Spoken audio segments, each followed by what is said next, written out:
Good evening and thanks for joining us. The race to develop a vaccine for the novel coronavirus was already intense. Now there's a new sinister layer. Canada, the US, and the UK warn that Russian hackers, possibly linked to Russian intelligence, are targeting organizations involved in the research and development of a vaccine, including here in Canada.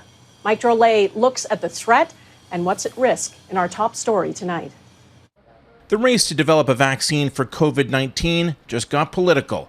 Alerts from Canadian, UK, and US cybersecurity agencies aren't just warning of hackers trying to steal medical research.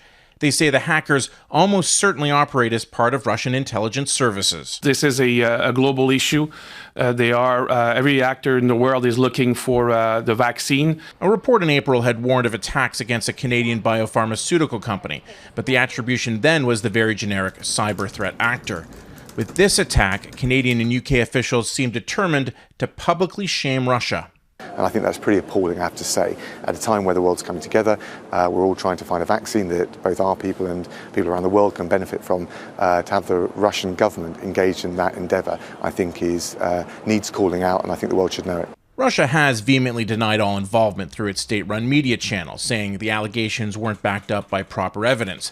But cyber experts say that's not true.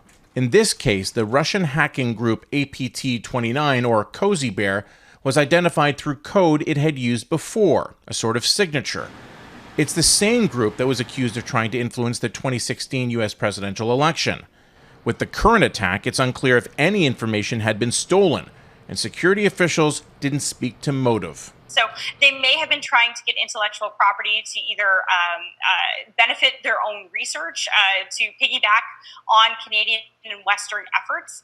They may also have just simply wanted to disrupt vaccine development in Canada, knowing that this would have some kind of effect. Russia has been put on notice, and the hackers now know they're being watched. But if they're as good as they've proven themselves to be, they probably knew that before. Mike Drolet, Global News, Toronto.